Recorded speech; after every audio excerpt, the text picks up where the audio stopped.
estoy, Fernando. Hola Samuel, ¿cómo estás? Bienvenido. Lo vamos a despertar a Martín, como nos pidió. Ahí está Martín.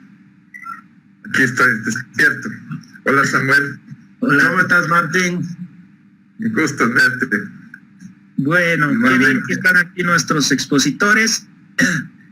Y también tenemos ya una considerable audiencia a las 17:01. Así que es una de las ventajas de las reuniones digitales o virtuales, que la puntualidad es mucho más ajustada.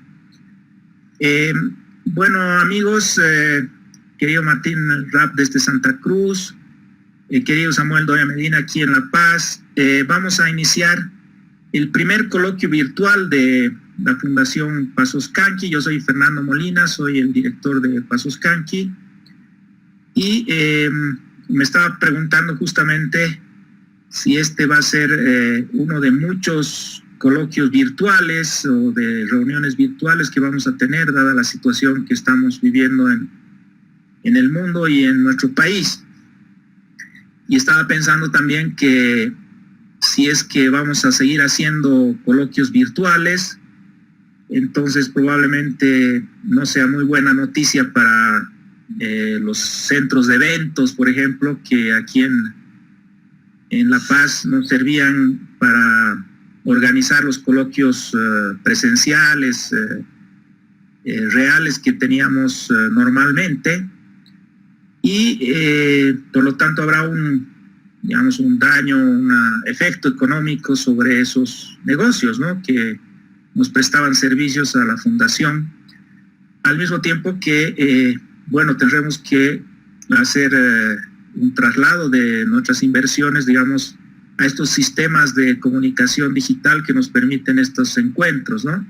Entonces, ese es un pequeño ejemplo de los muchos que hay sobre los efectos económicos de la situación que estamos viviendo en nuestro país y en el mundo, ¿no? Este coloquio tiene el propósito de hablar de esto de manera más sistemática.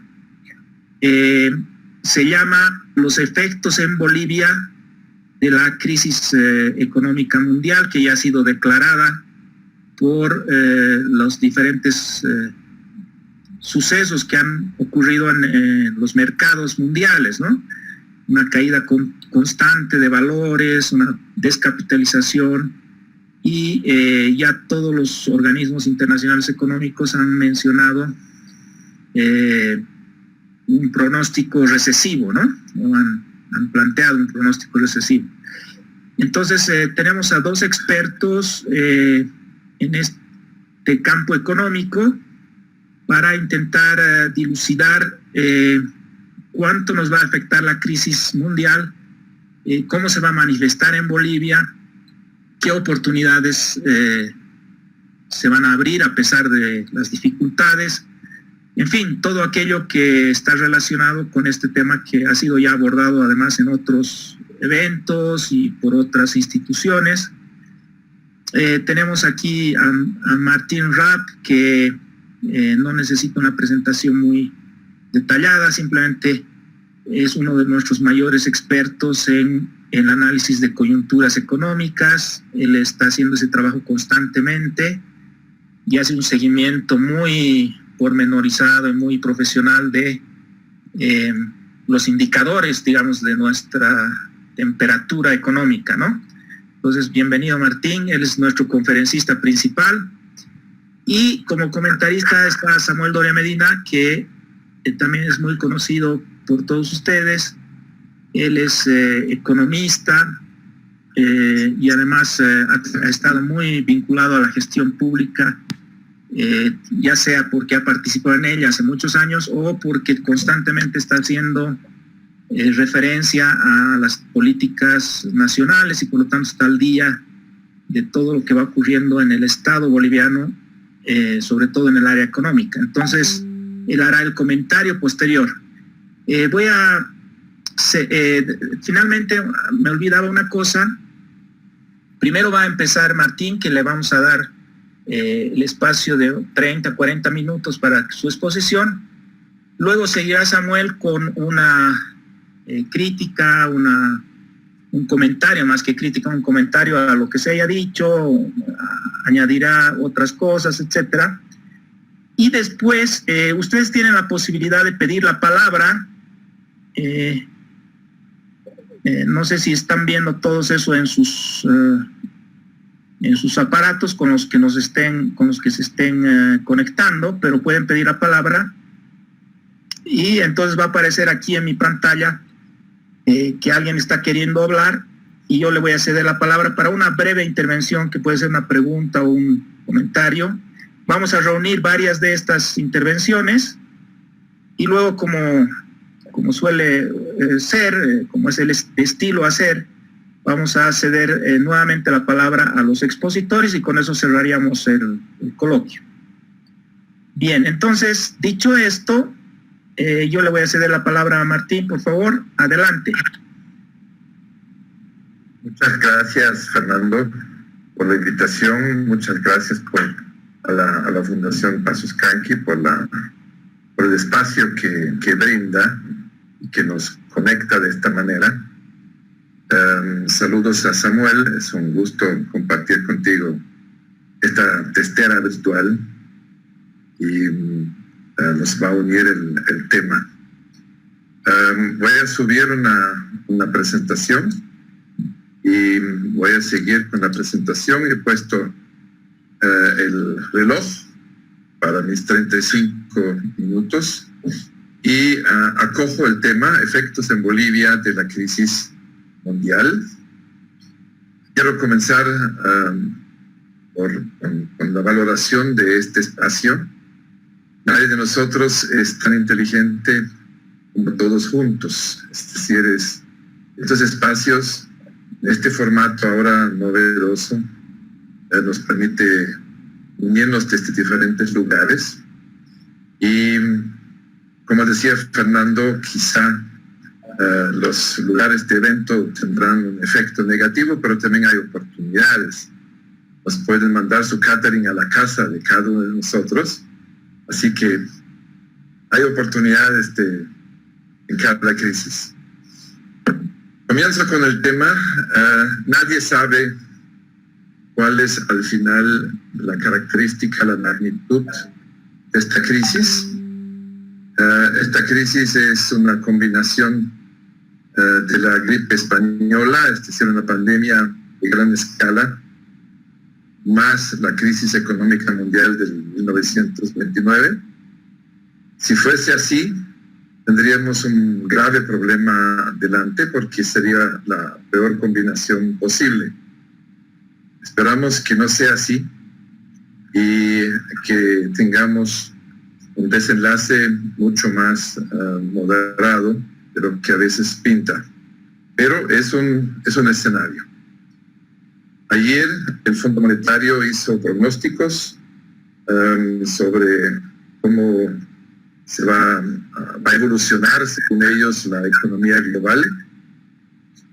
Tendríamos un escenario de chica, una caída fuerte, un crecimiento global bastante pronunciado negativo, menos 3% a nivel global.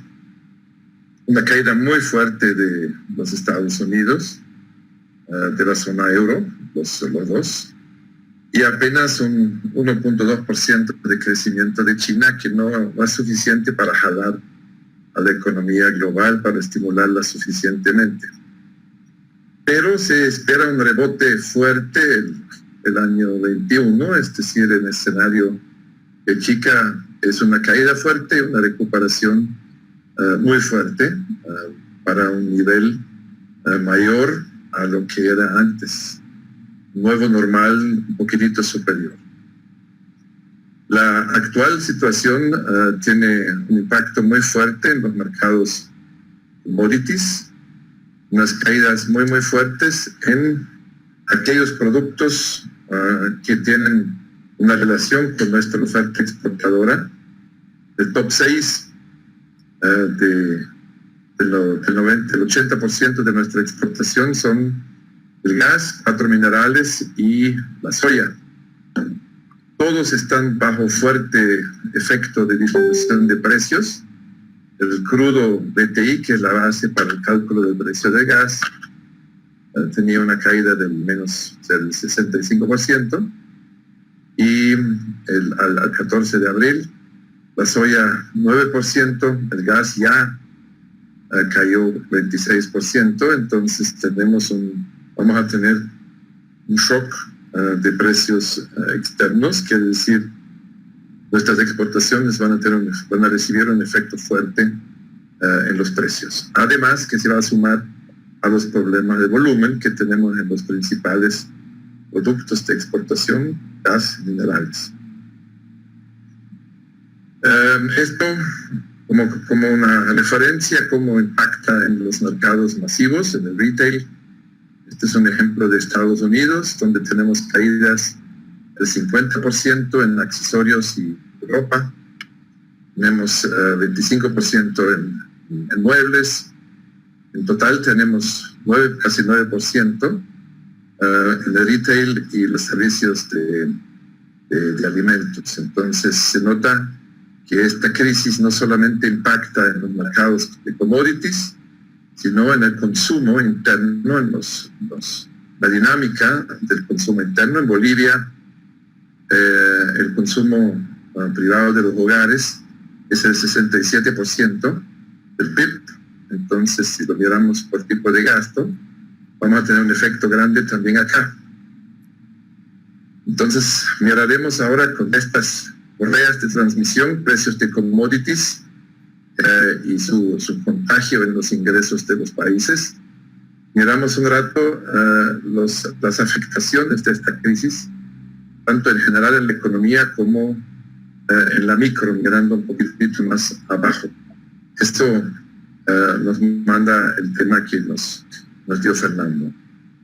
Si tomamos el esquema básico de la economía, de los grandes actores y de los sectores, si miramos hogares, empresas y gobierno, el sector externo y con una mirada especial al sector financiero, tenemos ya un deterioro financiero fuerte en las familias.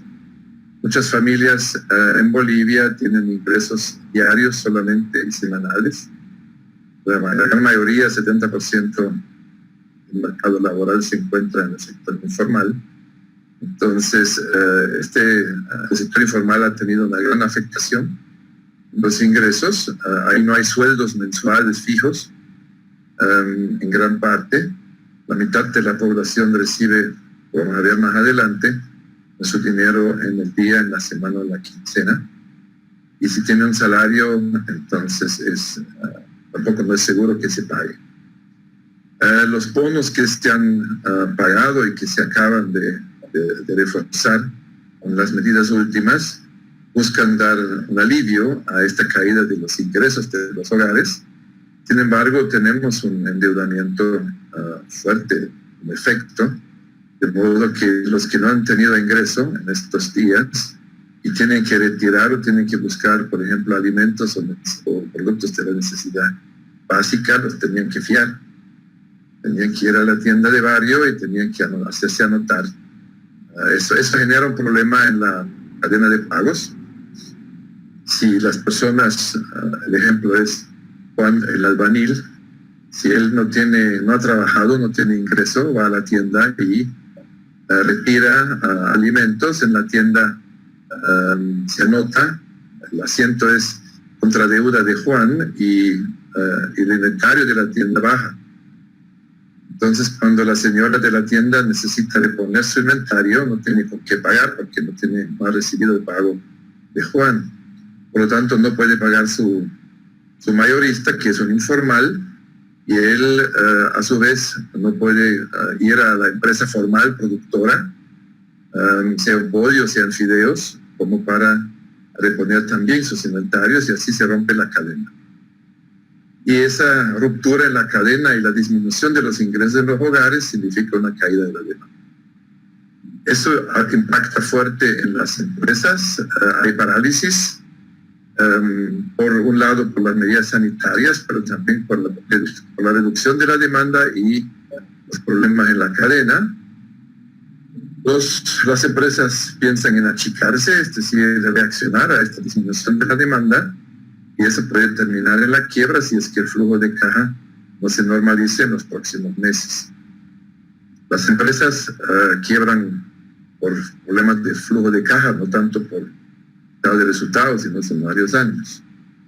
Eso a su vez impacta en el empleo, es decir, si las empresas perciben que no les alcanza el flujo, planifican ajustes, y muchas veces los ajustes comienzan con la nómina, comienzan con la reducción de personal, de personas, en todo nivel.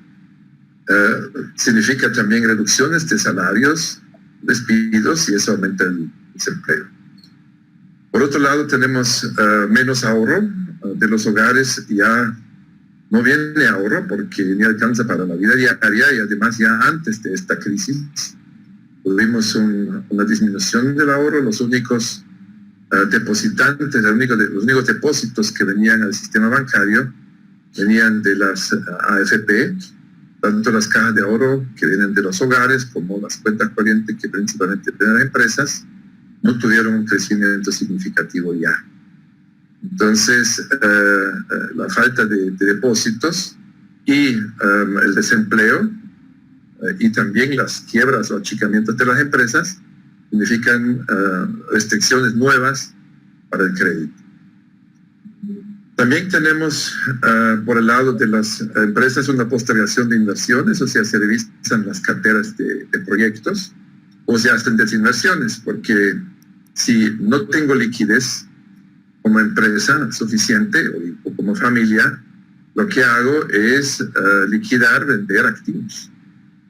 Los activos que en el ciclo alto he acumulado, entonces para soportar mi mínimo de liquidez, vendo activos o empiezo a vender activos, y eso genera una baja de los precios en los activos en el país, y junto con los problemas de flujo de caja generan problemas en la calificación de riesgo de la empresa ante el banco. El banco mira garantías, por lo tanto mira activos que tiene y mira flujo de caja. Ambos están bajo presión. Y se interrumpe la cadena de suministros, no solamente la de pagos, sino también de suministros. Como hay problemas entre mayoristas, distribuidores, productores, entonces no van a llegar los suministros. Un ejemplo de eso son los pollos. En este momento no se está reponiendo los pollos en el campo, en las granjas, y eso más adelante va a significar que van a faltar pollos en algún momento. Entonces las cadenas de producción y de distribución tienen cortes circuitos. Tendremos shocks en la demanda externa, lo que hemos visto antes, es decir, los commodities, que es más que el 80% de nuestros ingresos externos provienen todavía de gas y minerales, y después tenemos algo de soya. Hemos visto sus precios y tenemos también problemas de producción. Se calcula que en el agro cruceño que la cosecha de este año va a estar un poco por debajo de la anterior, o sea, también tendremos una disminución del volumen, que sea pequeña, y tendremos una disminución del precio. Y finalmente, podemos tener también shocks de suministros, aunque China ha vuelto a fabricar y a despachar, pero en la línea de tiempo en que las empresas bolivianas hacen sus pedidos, después la cadena de despacho puede significar también atrasos o retrasos de abastecimiento con productos de consumo popular. Esto recién veríamos fin de año. Entonces aquí tenemos una afectación, como pueden ver, muy, muy grande, y cada X es un cortocircuito en el sistema, y por lo tanto requiere de acción y medida económica. Es decir, a cada uno de estos X tenemos que ir como si fuésemos electricistas a ir a reparar estos cortocircuitos con medidas adecuadas de mitigación de los problemas que vemos. El problema más grande está en los hogares. En los hogares tenemos una situación en Bolivia muy especial. Los hogares muchas veces se mezclan con negocios. El patrimonio de la familia es el patrimonio también del pequeño negocio y por lo tanto no solamente afecta el presupuesto familiar, sino también el presupuesto del pequeño negocio. Tenemos problemas en la cadena de pago y la disminución de la demanda, tenemos problemas en el achicamiento de las unidades productivas y tendríamos que cuidar el empleo. Esos son los 4 focos que tenemos que cuidar con las medidas que se toman. Ahora vamos a mirar un poco la afectación por sector, vamos a bajar un piso, porque no todos los sectores van a estar afectados de la misma manera. Aquí hago un ejercicio en 3 dimensiones, en 3 perspectivas.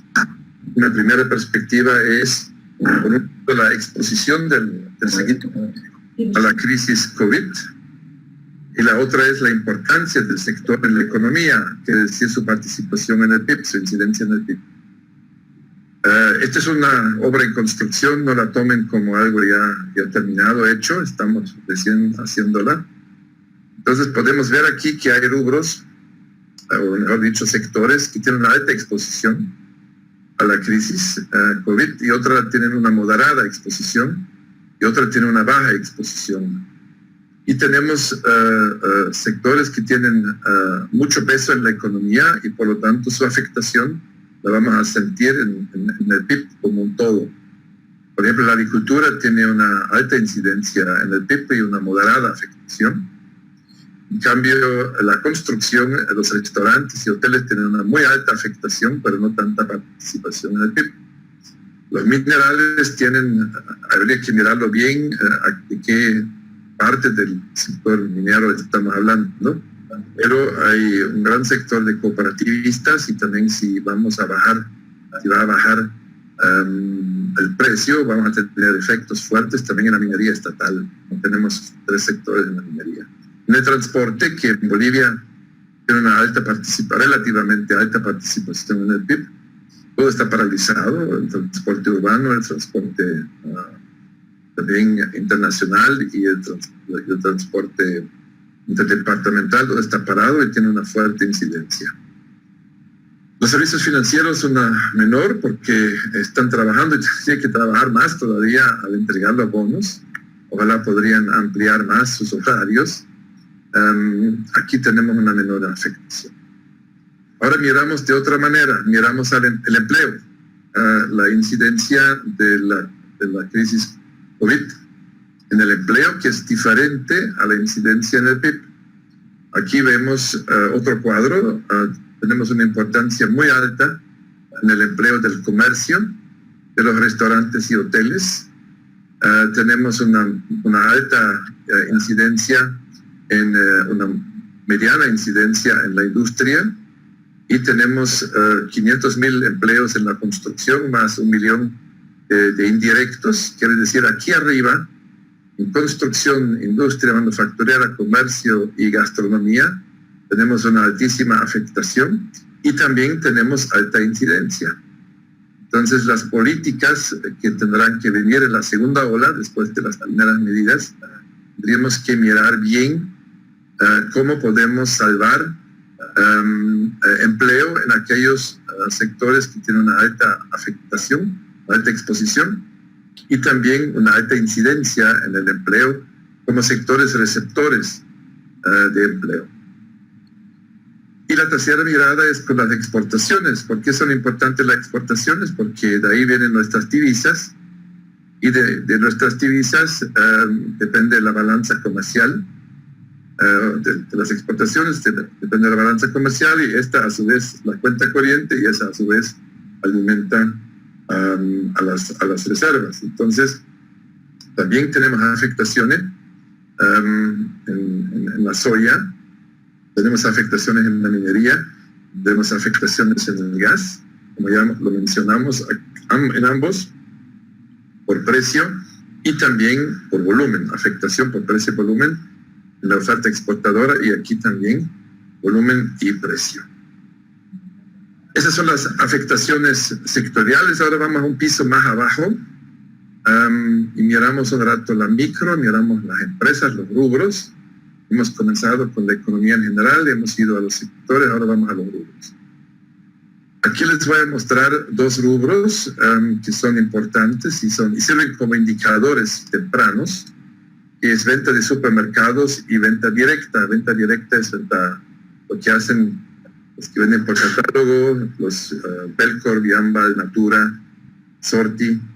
Entonces, esos dos, ¿por qué los pongo? Porque correlacionan fuerte con el PIB.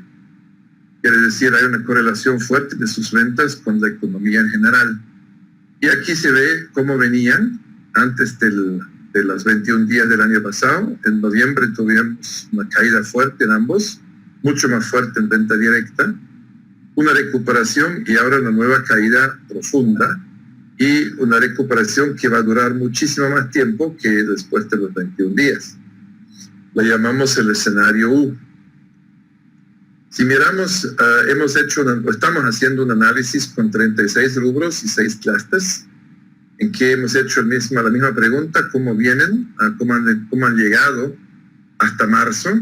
Hasta marzo están registradas las ventas y de ahí hemos preguntado a los expertos, empresarios y ejecutivos en cada rubro, cómo proyectan ellos su recuperación y hasta cuándo. Entonces aquí podemos ver las caídas y después podemos ver las recuperaciones y podemos ver que las recuperaciones van a ser muy diferentes por rubro. Hay rubros muy afectados, por ejemplo, agencias de viaje están súper afectados, hay otros que tienen una afectación positiva. Ahora, por ejemplo, en ciertos alimentos que están operando, están vendiendo, de modo que no es igual la afectación a los rubros, como ya lo hemos visto en los sectores. Y lo que nos llama la atención es que la normalización, porque primero todos caen juntos y después se separan. Las recuperaciones son muy dispares, muy diferentes por rubro, según lo que se está proyectando. Eso no es certeza, esos son proyecciones, son ejercicios mano alzada que no tienen seguridad. Y lo que nos llama la atención es que recién en mayo, junio del próximo año se juntan de nuevo en una cierta normalización. Y con eso podemos hacer algunos escenarios. Primero quería decir lo que dice Ladislav Lem, el futuro, no tengo idea, pero sí podemos sopesar posibilidades, podemos pensar un poco qué puede ocurrir. Yo me cuido mucho de hacer pronósticos, en el sentido de decir, así va a ser. Sería muy presumido y nadie sabe lo que va a ser. Pero sí lo que podemos hacer es abrir escenarios, que es la profundidad y duración del impacto económico de esta crisis. La primera es la capacidad de atención del sistema de salud. Quiere decir, si el sistema pueda atender los casos que requieren hospitalización, terapia intensiva y respiración. De eso dependen las medidas de restricción de esta capacidad. Si esta capacidad está sobrepasada, vendrán nuevas medidas de restricción. Esas, a su vez, las medidas de restricción dependen de los mindsets, de las formas de pensar de los que toman las decisiones, gobierno, pero también la disciplina social de los hogares y también la actitud de las empresas, la protección que las empresas hacen a sus colaboradores. Y los mindsets dependen de las expectativas, es decir, también lo que yo espero, lo que pasa siempre lo comparo con lo que espero. Esto de acá hace que la economía no es una ciencia exacta, no es una ciencia social, que depende mucho de cómo piensan, actúan y deciden los grandes actores. La otra variable es la salud financiera de los actores antes de la crisis y su resiliencia, es decir, con qué defensas han entrado hogares, empresas y el gobierno, la economía fiscal a esta crisis. Hemos entrado con las cajas llenas o hemos entrado con deudas, hemos entrado con liquidez o hemos entrado ya apretados. Nuestras defensas económicas frente a la crisis es una variable importante. La otra variable es la efectividad de las medidas, es decir, qué tal efectivas son. Eso vamos a analizar un poco más enseguida. Y también dependen de los mindsets de los decisores, quiere decir especialmente del gobierno, qué tal contundente elabora y implementa el gobierno las medidas, cómo los hogares las toman y cómo las empresas las ejecutan. Y a su vez, las medidas también dependen de recursos externos, es decir, con los recursos internos no vamos a tener suficiencia o suficientes capacidades para aplicar medidas contundentes. Por lo tanto, la pregunta es si podemos movilizar y cuánto de recursos externos, sea por emisión de abonos, por préstamos externos. Esas son las variables. Y con estas variables, si miramos ahora una de las variables, que es la efectividad de las medidas económicas, hay tres factores. Si las medidas tienen el suficiente foco, o el foco de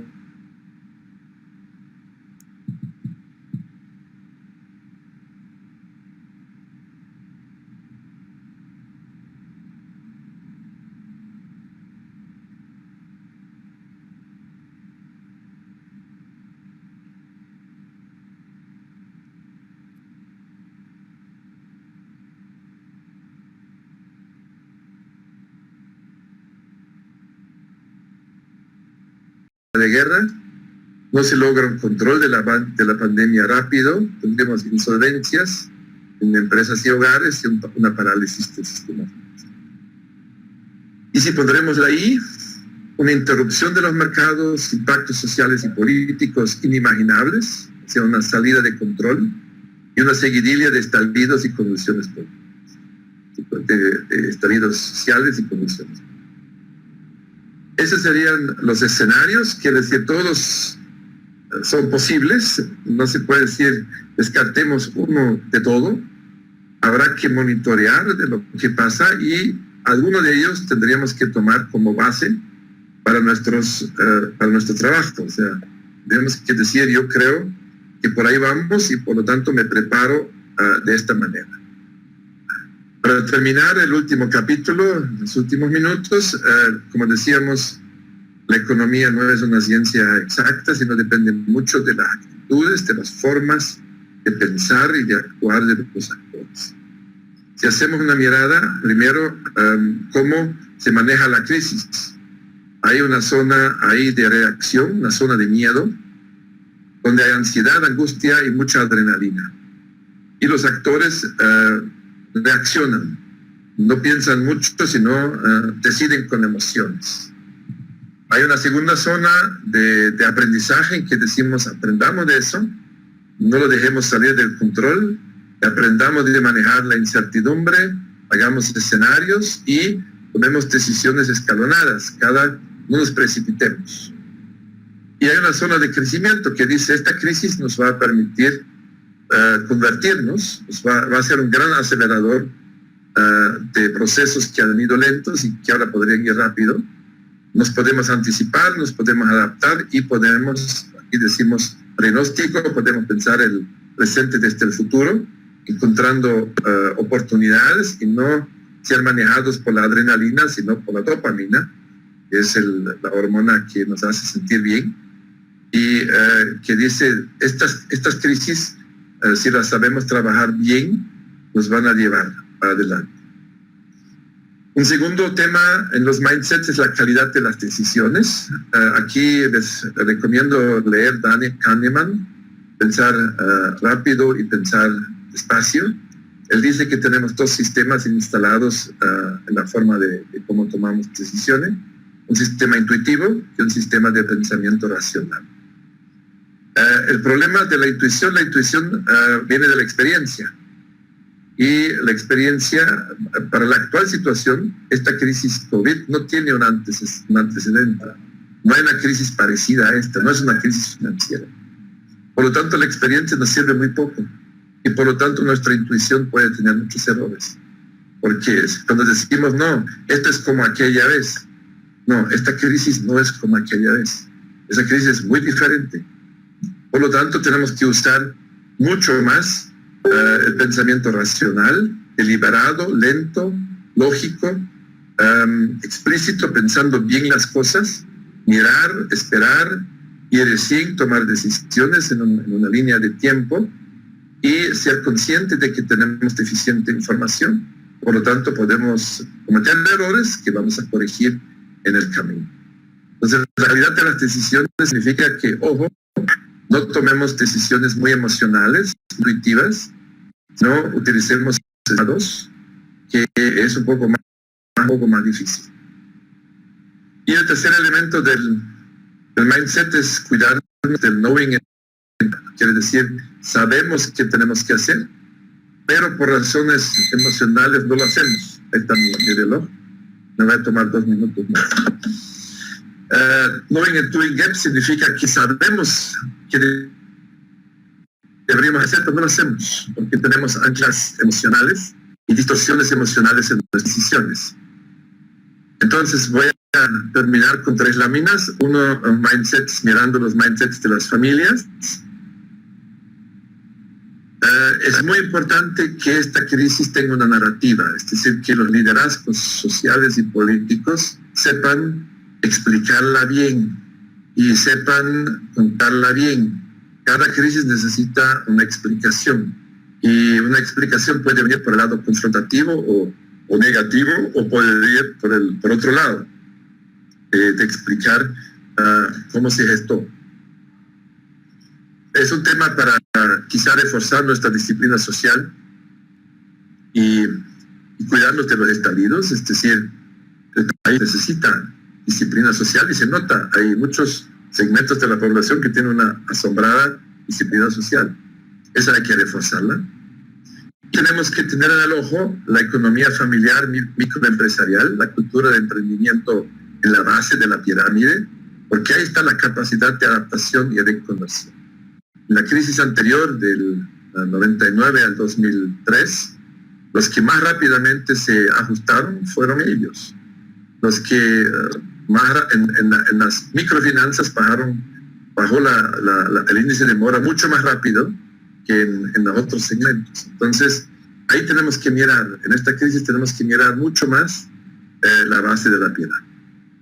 Del lado del gobierno, hay que tener cuidado de la dinámica sanitaria, económica, política, es decir, cuidado con los contagios, cuidado con que medidas económicas tardías o insuficientes generan problemas sociales y después enfrentamientos políticos.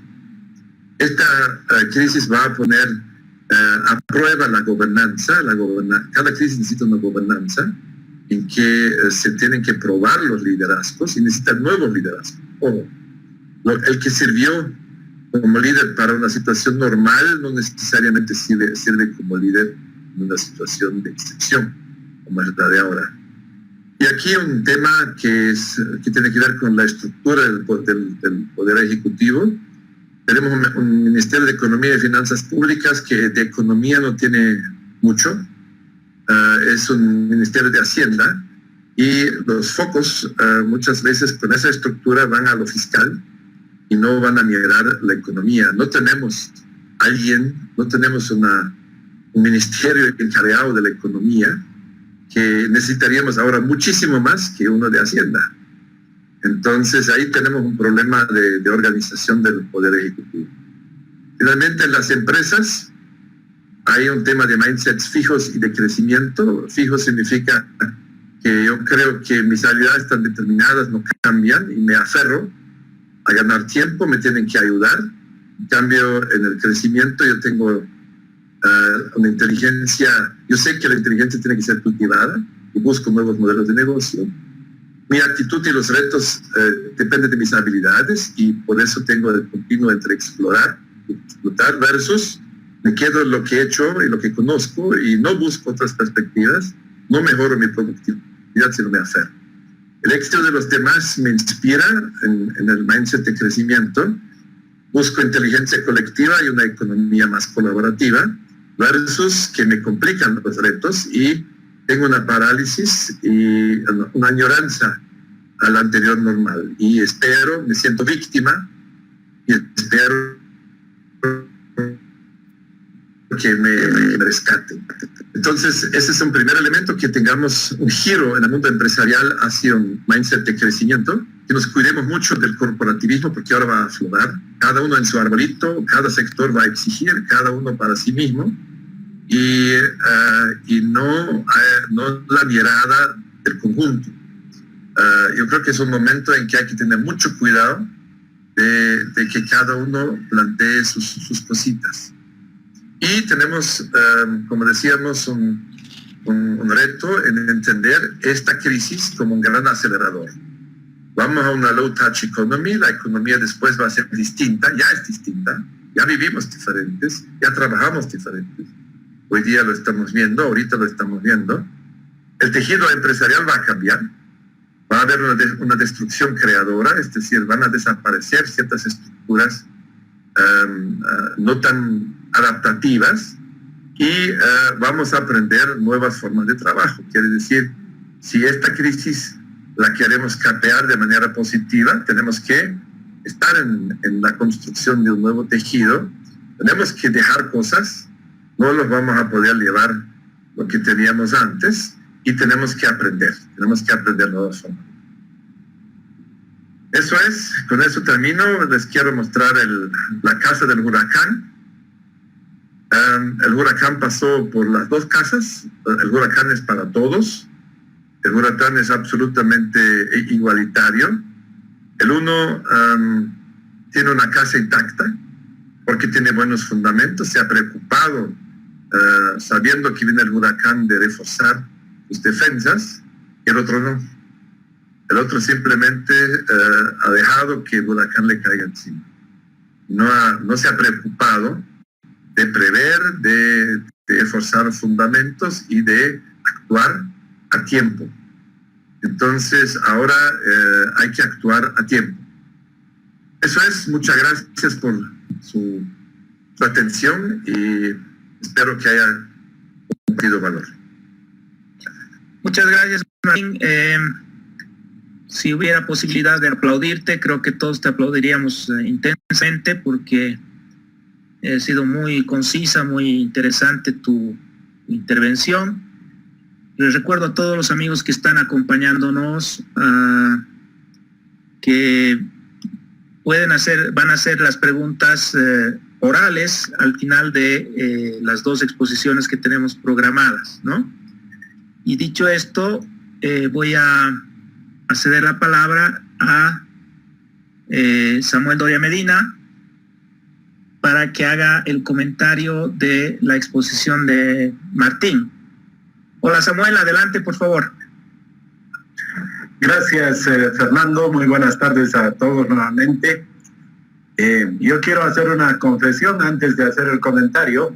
Yo valoro tanto el criterio de Martin Rapp, que hace 30 años, cuando fui ministro de Planeamiento, él trabajaba conmigo, era asesor del Ministerio de Planeamiento.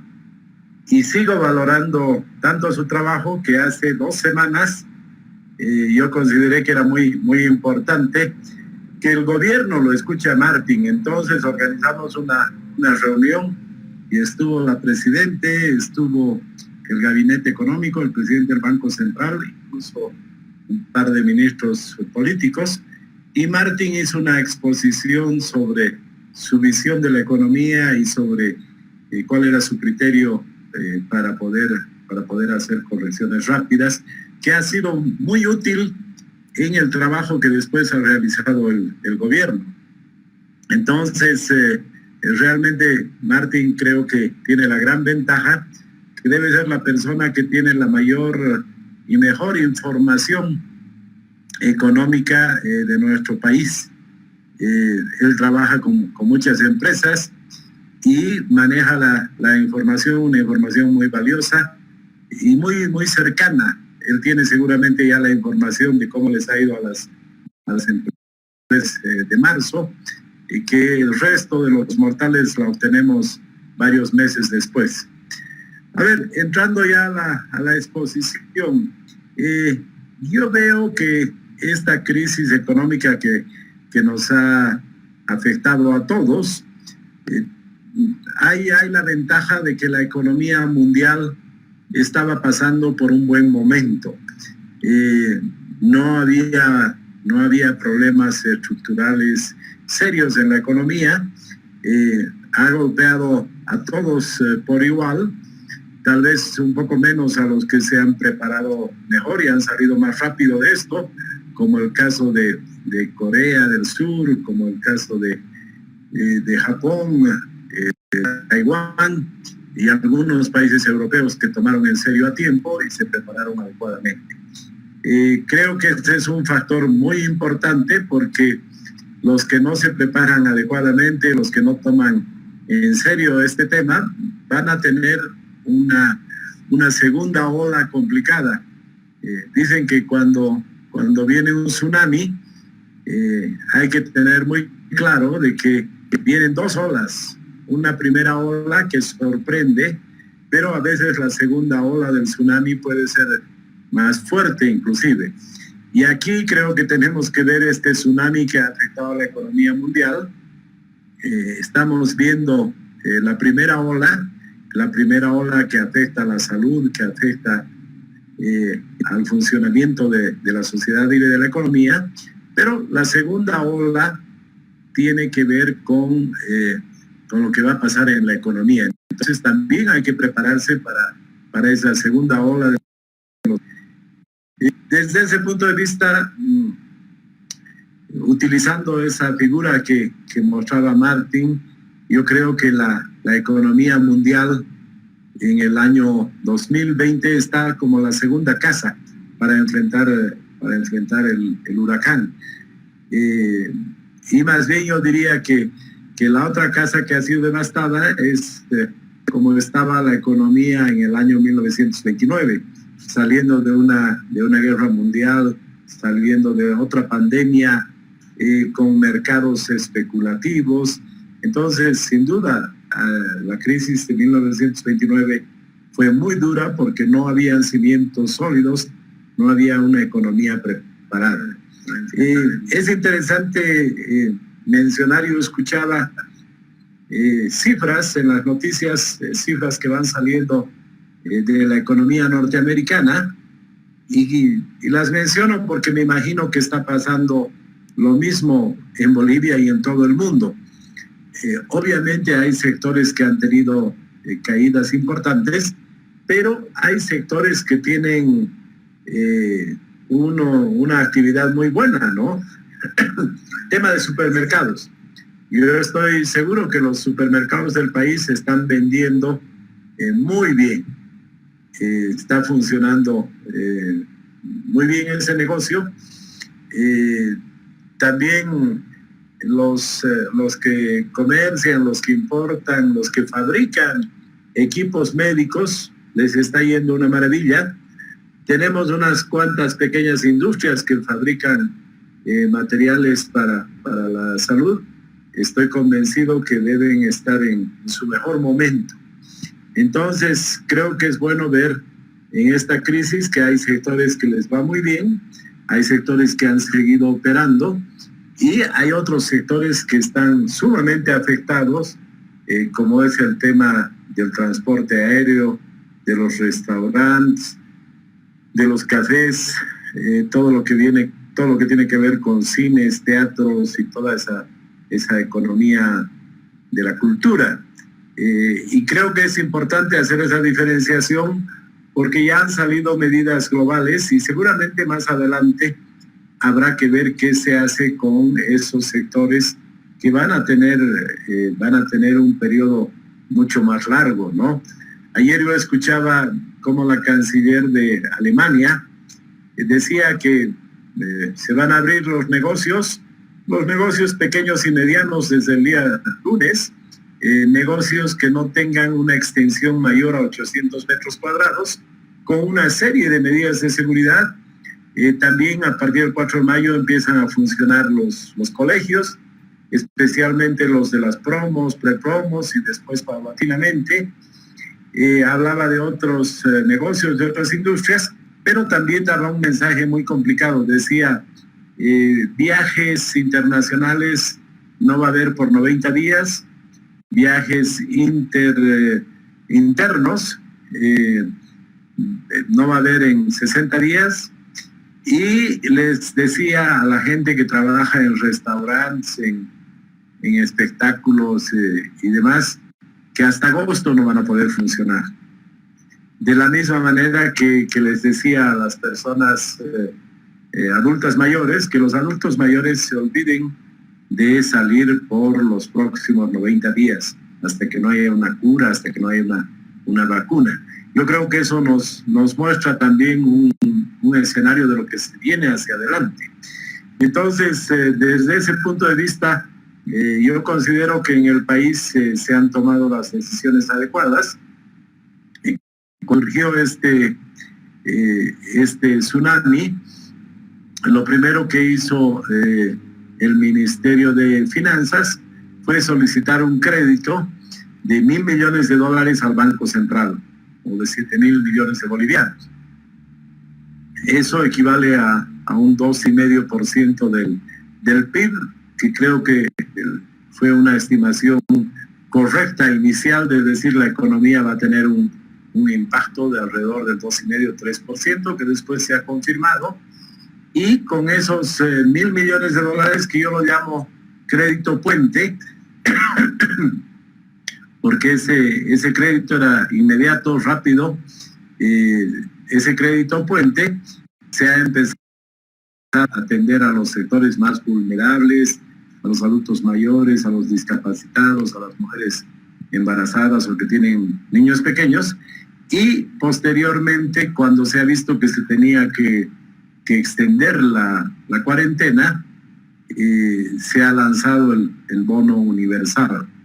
De la misma manera se ha dado oxígeno a las pymes, a las pequeñas y medianas empresas, al otorgarles una línea de crédito en condiciones interesantes, y al resto de las empresas, también medianas, se les ha otorgado una línea de crédito para que puedan pagar salarios los que no han tenido ingresos, y que puedan pagar en varios años a una tasa de interés muy baja, incluso cero los primeros meses.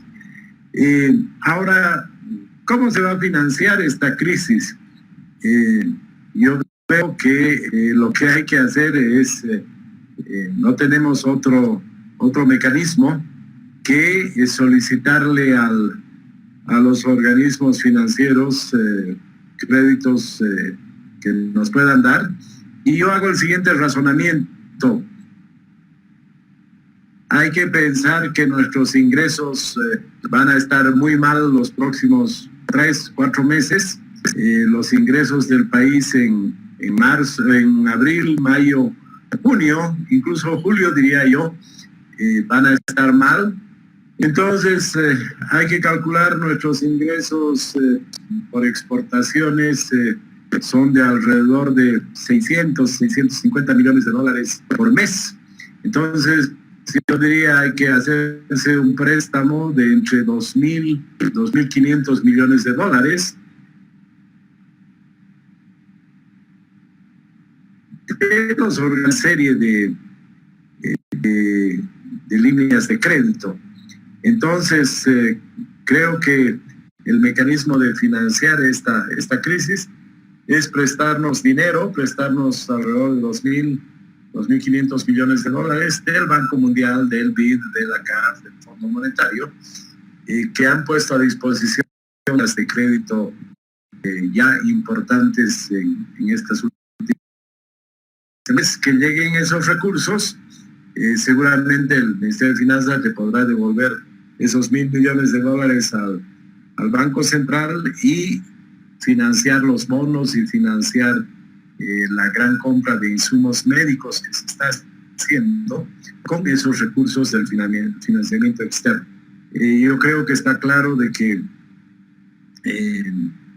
dependiendo de la duración de esta crisis, está claro que el año 2020 la economía boliviana va a caer alrededor de 3%.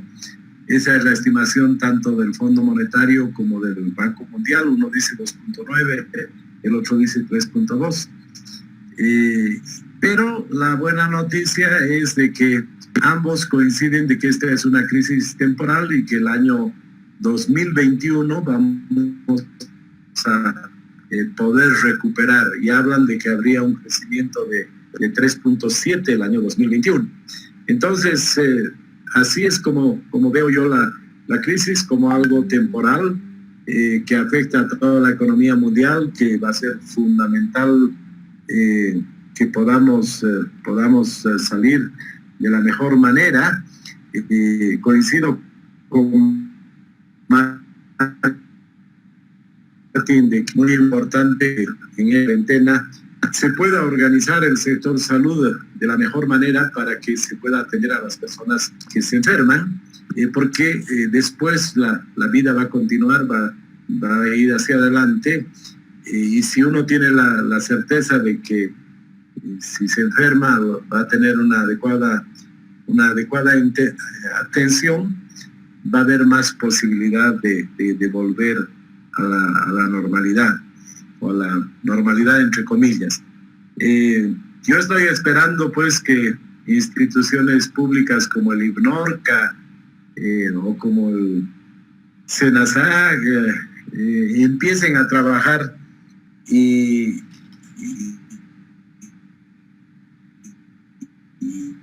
definan una serie de mecanismos de mayo de manera gradual hacia el trabajo después de esta cuarentena. Por lo que he escuchado y visto de otros países, me imagino que vamos a tener que trabajar en condiciones diferentes. No podrán ir a trabajar todavía un buen tiempo las personas mayores a 60, 65 años. Tendrán que haber medidas de bioseguridad en las oficinas. Antes de entrar a una oficina tendrá que haber un proceso de desinfección.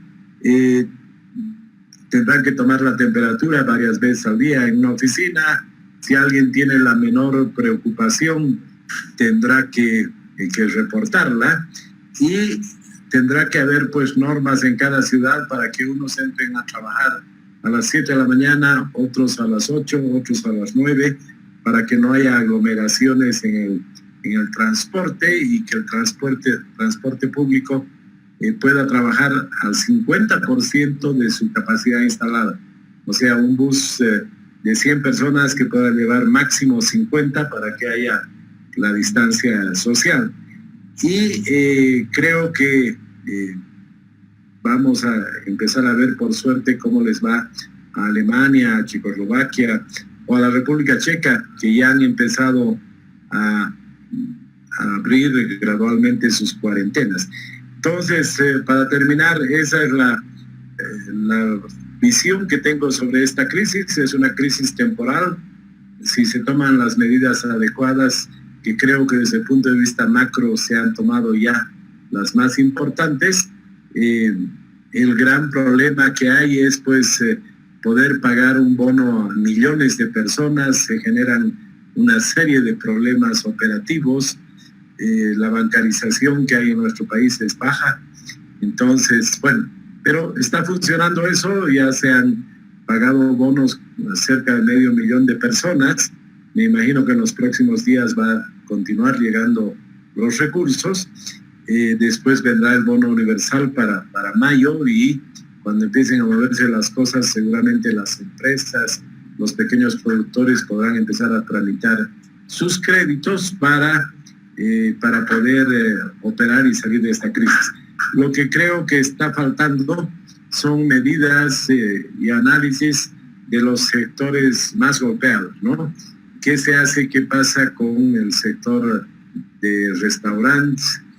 ¿Qué se hace con los sectores de transportes? El tema de la construcción, yo creo que va a poder reanudar sus actividades rápidamente, pero hay que ver así sector por sector específico cómo se los puede apoyar para que puedan salir de esta crisis.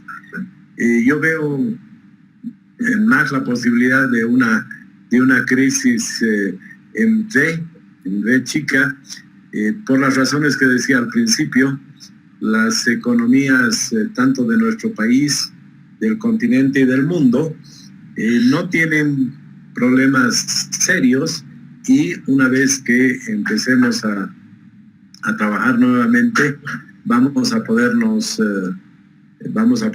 recuperar. Hace unos minutos salió ya la noticia de que en Estados Unidos han decidido que empiezan a trabajar el 1 de mayo. Entonces, obviamente lo van a hacer de manera gradual, de manera lenta, pero yo creo que esa es la prioridad y el gran desafío que tenemos hacia adelante, de cómo podemos atender a las personas que se enfermen a la vez que tengamos que trabajar. Yo me quedo ahí. Creo que Martín ha tenido una exposición muy completa, nos ha especificado cuáles son los sectores donde seguramente todavía hay que trabajar, atenderlos, y creo que nos ha dado ya parte de la agenda hacia adelante. Muchas gracias. Muchas gracias, Samuel. Una exposición que abordó iguales temas desde otra perspectiva, mucho más, enfocada hacia las acciones prácticas que vamos a tomar tanto los individuos como el gobierno en el próximo tiempo. Además, con el característico optimismo de Samuel, un hombre optimista como pocos. Ahora vamos a ceder la palabra a ustedes, amigos, que nos han acompañado en esta reunión virtual.